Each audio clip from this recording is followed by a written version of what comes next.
청자 여러분 안녕하십니까. 오늘도 레위기 3장 12절 17절 말씀을 제가 봉독해 드린 다음 말씀을 전합니다. 만일 그의 재물이 염소이면 그는 주 앞에 그것을 드릴지니라. 그는 그 염소의 머리에 안수하고 회중의 성막 앞에서 그것을 잡을 것이요, 아론의 아들들은 그 피를 제단 위 사면에다 뿌릴지니라. 그는 그것에서 그의 예물을 드릴지니 주께 불러드리는 제사니라. 즉 내장을 덮고 있는 기름과 내장 위의 모든 기름과 옆구리에 붙은 두 콩팥과 그 위에 있는 기름과 간 위의 거풀을 콩깍과 함께 떼어 제사장은 그것들을 제단 위에서 불사를 지니 그것이 향기로운 냄새를 위하여 불러드리는 예물의 음식이요 모든 기름은 주의 것이니라. 너희가 너희의 모든 처소에서 기름과 피를 먹지 않는 것이 너희 후대를 위해 영원한 규례가 되리라 하시니라. 아멘. 할렐루야. 전국에서 해외에서 이 방송을 구독해 주시는 애청자 여러분, 오늘도 주님의 은혜의 날입니다. 기쁨과 소망으로 하루의 삶을 주 예수 그리스도와 함께하는 삶이 되시기를 바랍니다. 오늘은 레위기 강의 11번째 시간으로서 레위기 3장 12절 17절 말씀을 상고하면서 주제가 향기로운 냄새를 위하여 불러드리는 예물로 정했고요. 부제로는 주께 불러드리는 제사요 주께 향기로운 냄새니라는 말씀을 정하고 말씀을 선포하면서 은혜를 나누기를 축복합니다. 감사합니다. 자, 오늘 본문 말씀 보면 주님 앞에 드릴 제물이 염소입니다. 염소. 그러면 첫째로 그 염소를 회중의 성막 앞에서 잡을 것을 가리킵니다. 12절 말씀 보면 그렇게 말씀하고 있어요. 만일 그의 제물이 염소이면 그는 주 앞에 그것을 드릴지니라. 그는 그 염소의 머리에 안수하고 회중의 성막 앞에서 그것을 잡을 것이요, 아론의 아들들은 그 피를 제단 위 사면에다 뿌릴지니라 라고 하셨습니다. 여기서 회중의 성막 앞에서 제물을 잡으라고 하는 것은, 이것은 한마디로 교회 안에서 제물을 잡으라는 것을 가리킵니다. 예수 그리스도는 사탄 앞에서 죽은 것이 아닙니다. 하나님 앞에서 죽임을 당하셨어요. 우리 또한 내가 섬기는 제단에서 죽어야 합니다. 섬기는 교회 안에서 완전히 죽어야 합니다. 어떻게 하나님 말씀인 이 말씀인 예리한 칼에 내가 죽어야 하겠는데, 자, 죽어야 돼요. 히브리서 4장 12절 말씀 보면 하나님 말씀은 살아있고 활력이 있어 양날이 있는 어떤 칼보다도 예리하여 혼과 영 그리고 관절과 골수를 찔러 가르고 마음의 생각들과 의도들을 판별하시느니라고 하셨습니다. 사도 바울은 하나님의 말씀은 어떤 칼보다 예리하여 혼과 영 그리고 관절과 골수를 찔러 가른다고 했어요. 성도는 주 안에서 자신이 온전히 말씀의 그 예리한 칼로, 검으로 단칼에 죽어야 합니다. 그렇게 될 때 내 안에서 그리스도만 나타나게 되는 것이죠. 내가 그리스도의 말씀의 검으로 죽고 나면 그 순간 내 안에서 그리스도의 향기가 풍겨져 나오는 겁니다.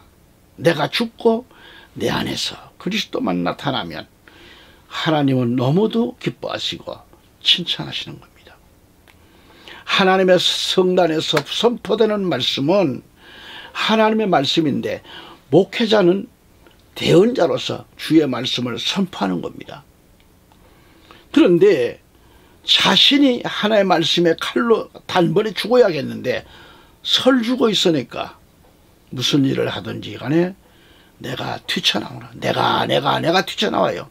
그게 이젠 습관이 되었습니다. 하나님 말씀의 칼로 단칼에 죽어야 하겠는데 신앙생활 10년이 가도 20년, 30년, 50년이 지나갔는데도 아직도 안 죽고 자꾸 내가 살아 있다고 하면 하나님께서 기름 부어 세워놓은 하나님의 아들을 대신하여 대언자로 목회자로 보내셨는데 자신이 안 죽어 있어서 하나님의 대언자 목회자를 정말 속이 문드러지도록 괴롭히고 있는 겁니다. 그게 잘하는 짓인지 참으로 문제입니다. 왜 그래요?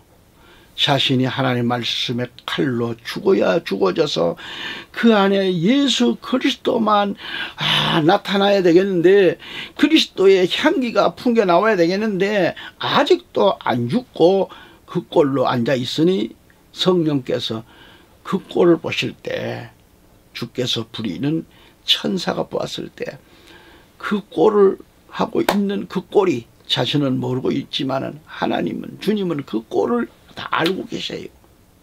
그것뿐인가요? 그 꼬라지 더하기 정말 아이고, 그 꼬라지 5만 가지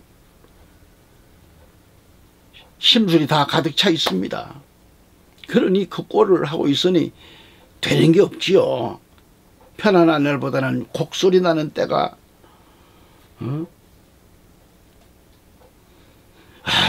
여러분, 그러한 때가 더 많습니다.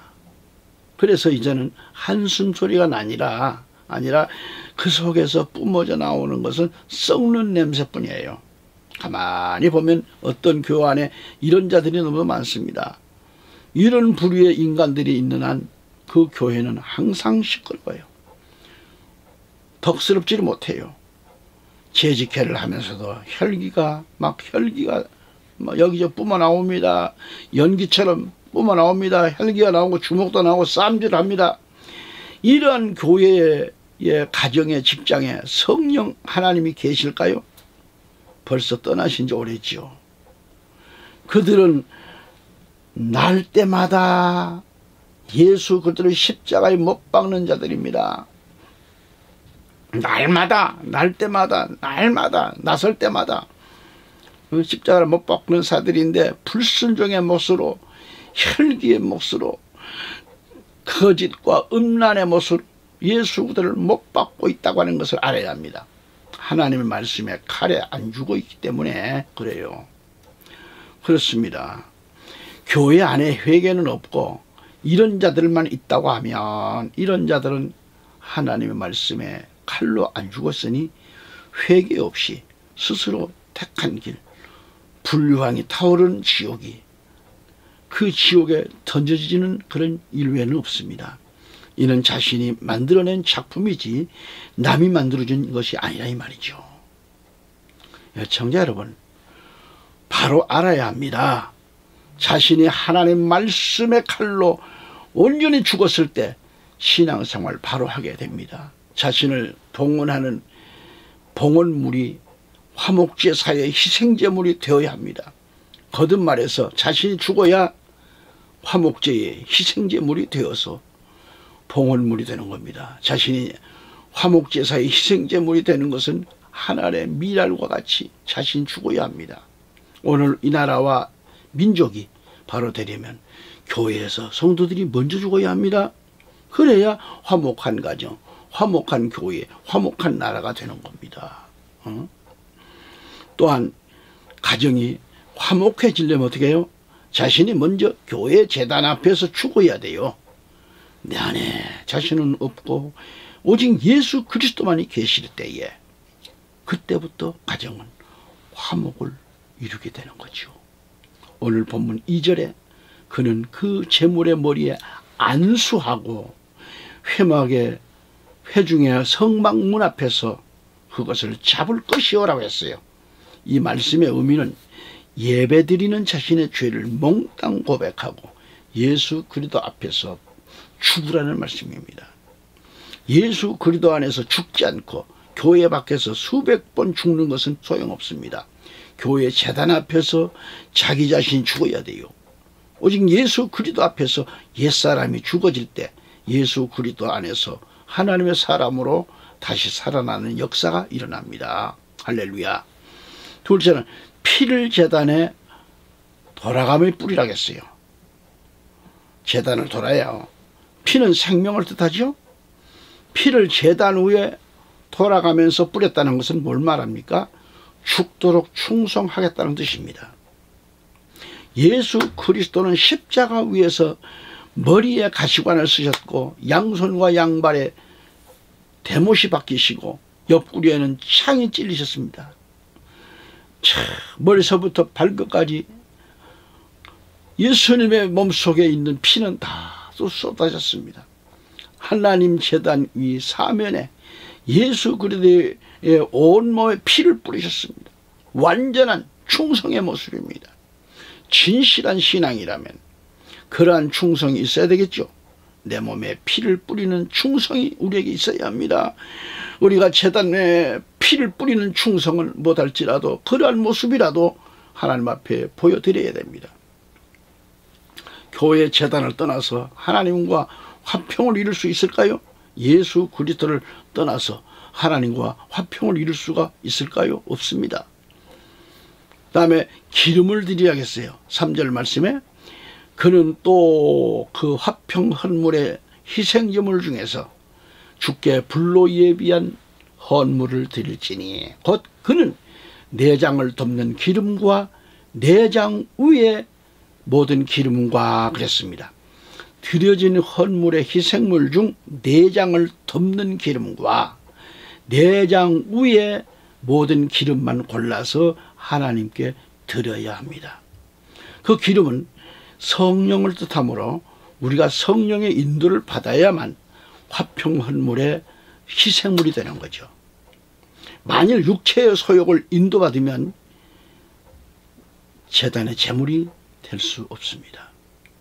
갈라디아서 5장 17절에 가서 보면 육신은 성령을 대적하여 욕심을 부리고 성령은 육신을 대적하나니 이 둘이 서로 반대가 되므로 너희가 원하는 것들을 너희가 능히 하지 못하느니라 그랬습니다. 성령의 인도를 받으며 산다고 하는 것은 그렇게 쉬운 일이 아닙니다. 하지만 제단 앞에서 내가 죽고 제단 위 사면에 피를 뿌리는 충성심을 보인다고 하면 주의 성령은 우리를 온전히 인도하시게 된다는 말이죠. 우리를 미혹하는 소리가 난무하는 마지막 때에 우리는 더욱 성령의 인도를 받으며 살아야 합니다. 성령의 인도를 받지 못하면 우리는 악령의 인도를 받을 수밖에 없다는 사실을 잊지 말아야 합니다. 다음으로 단 위에 불사르라. 단 위에 불사르라. 레위기 3장 16절에 제사장은 그것들을 제단 위에서 태울지니 그것은 불로 예비하는 헌물의 음식이요 향기로운 냄새라. 모든 기름은 주의 것이니라 라고 하셨습니다. 제단 위의 모든 기름은 주의 것이라고 했어요. 주의 것. 제단 위의 모든 기름은 하나님의 것이라고 했습니다. 그러므로 반드시 불에 태워서 하나님께 드리라고 하셨습니다. 이렇게 불로 태워서 드리는 제물은 하나님께 향기로운 냄새라고 하셨습니다. 제물을 불로 태워야 화평의 헌물이 되는 것처럼 우리가 성령의 불로 충만받아야만이 화평 헌물의 희생제물이 된다는 말씀이에요. 세상 충만 가지고는 제단의 화평 헌물의 희생제물이 될 수가 없습니다. 육적인 생각으로 충만한 상태에서는 화평 헌물의 희생물이 될 수 없습니다. 성령 충만하기 위해서는 기도도 중요하지만 육체의 소욕을 따라가서는 안 된다는 말씀이에요. 육체의 소욕을 받지 않으려면 성령의 인도를 받아야 합니다. 결국 성령 충만은 성령의 인도를 받으며 따르며 살아갈 때 성령 충만한 삶을 살아가는 것입니다. 아멘. 우리를 성령 충만으로 살게 하신 하나님의 뜻이 무엇일까요? 하나님 제단의 헌물의 희생물을 만들기 위해서는 성령의 불로 태워야 돼요. 아무리 성령이 충만하다 할지라도 제단의 헌물이 희생제물이 되지 않는다면 성도로서의 가치는 없는 겁니다. 그러므로 반드시 하나님의 제단의 화평 헌물의 희생물을 불에 태워서 하나님께 향기로운 냄새로 드려야 합니다. 그래야 화평 헌물의 희생물이 된다는 것을 깊이 깨달아야 합니다. 아멘. 그 다음에 그 가슴을 주 앞에 흔드는 제사로 흔들지니라 그랬어요. 레위기 7장 29절 31절 가서 읽어보면 이스라엘 자손에게 일러 말하라. 화목제 희생제물을 주께 드리는 자는 그 화목제 희생제물 중에서 주께로 그 헌물을 가져올지니 주께 불러드리는 제사는 자기 손으로 가져오되 가슴과 함께 그 기름을 가져오고 그가 그것을 가져와서 그 가슴을 주 앞에 드리는 흔드는 제사로 흔들지니라. 제사장은 그 기름을 제단 위에 불사를 것이나 그 가슴은 아론과 그의 아들들의 것이 될지니라 라고 하셨습니다. 아멘. 여기서 화목제 희생제물은 하나님과의 화목 관계를 뜻하지만 사람과 사람 사이에도 화목함을 뜻하고 있습니다. 화목할 것을 가리킵니다. 또한 주께 불러드리는 제사는 자기 손으로 가져오되 가슴과 함께 그 기름을 가져오고 그가 그것을 가져와서 그 가슴을 주 앞에 흔드는 그런 제사로 흔들지니라 그랬습니다. 여기서 주 앞에 흔드는 제사는 개역 성경에는 요제라겠습니다. 요제, 흔든다. 그리고 31절 가보면 제사장은 그 기름을 제단 위에 불사를 것이나 그 가슴은 아론과 그의 아들들의 것이 될지니라. 여기서 드려진 그 가슴은 아론과 그의 아들들의 것이라고 했어요. 이렇게 하는 것은 백성들과 제사장 간의 화목을 의미합니다. 제사장은 오늘 교회의 목사를 의미합니다. 우리가 화목제사의 희생제물이 되기 위해서는 교회의 목회자에게 좋은 것으로 섬겨야 합니다. 교회의 목회자와 그의 가족들은 교회가 잘 섬겨드려야 합니다. 그래야 화목제물이 되는 것이에요. 아멘. 오해는 마세요. 성도들이 목회자에게 좋은 것들로 섬기라는 것은 목사가 원해서가 아니라 하나님의 말씀을 대언하는 자로서 그만큼 목회자를 섬기는 것은 곧 하나님을 기쁘시게 하는 화목제물로서 화목의 의미가 있는 거죠. 여기서 흔들어 드리는 화목제물은 가슴 부위에 갈비는 맛있는 부위죠. 또 갈비는 짐승의 한 중간입니다.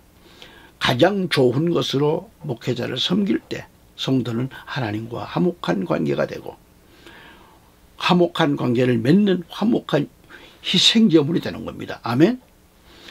하나님과 화목한 관계가 되었는데 가정이 화목하지 않을 수 없습니다. 하나님과 화목한 관계가 되었다면 화목하지 않을 수 없습니다. 여러분 개개인이 하나님과 화목한 관계가 되었는데 교회는 물론 성도들의 가정이야말로 화목하지 않을 수 없습니다. 하나님이 들어 쓰시는 목회자들과 성도들에게 냉수 한 그릇을 주어도 하늘에 이를 기억하신다 했어요. 하늘에서. 그렇다면 가장 좋은 것들을 드리는 목회자나 성도들이 되었을 때 어찌 하나님과 화목한 관계가 이루어졌다는 말입니다. 이렇게 할렐루야. 예수 그리스도께서 우리에게 하신 말씀을 생각해 봅니다. 요한복음 14장 27절에 내가 너희에게 평안을 주노니 자 내가 너희에게 평안을 남기노니 곧 나의 평안을 너희에게 주노라. 세상에 주는 것과 달리 내가 너희에게 주노니 너희는 마음에 근심하지도 말고 두려워하지도 말라 그랬습니다.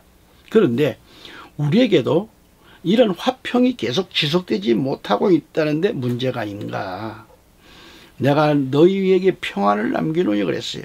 사람들은 기도할 때만 잠깐 평안이 임하고 말씀을 볼 때 찬양 드릴 때 예배 드릴 때는 하나님의 평안이 임했는데 하지만 금방 마음이 심란해지고 답답해지고 마치 막 어둠 속에 갇힌 듯 캄캄합니다. 답답합니다. 왜 그럴까요? 문제는 자신이죠. 자신이 예수님과 더불어 하나님 앞에 화목제물이 되지 못했다는 증거 아니겠습니까? 여러분 웰레트는 소, 양, 염소는 그리스도 예수의 모습을 나타내는 것으로서 하나님께서 이 화목제의 희생제물을 통해서 인류와 화해하신다라고 했습니다. 여기서 하나님의 인내를 닮은 소, 순진한 그 순진무구함을 닮은 양, 또 우리의 죄 많은 육체를 상징하는 염소가 화목제물이 된다고 했어요. 그래서 웰레트는 또 소, 양, 염소를 바치는 사람의 다양한 그런 특성에 적용되기도 한다 그랬습니다. 이것은 어떤 사람은 소는 일하는 자, 율법을 준수하는 자를 나타낸다고 했습니다.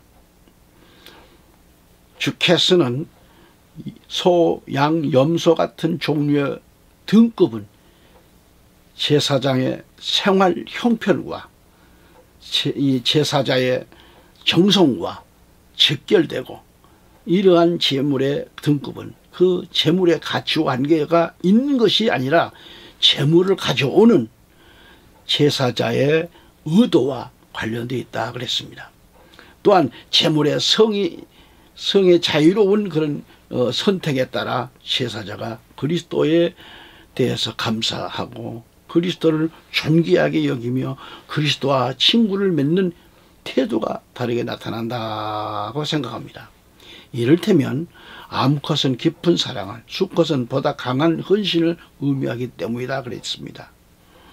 또 어떤 사람들은 그 선택이 하나님께서 그의 은혜와 사랑으로 그리스도 안에서, 그리고 그리스도를 통하여 하나님께 가까이 갈 수 있는 온갖 능력을 어떻게 주시는가를 나타내는 것이라고 생각하기도 했다고 그랬습니다. 소, 양, 염소의 수컷, 암컷이 문제가 아니라 그 재물을 가지고 오는 경배자의 믿음과 정성이 우선적으로 관계되어진다 하겠습니다. 할렐루야.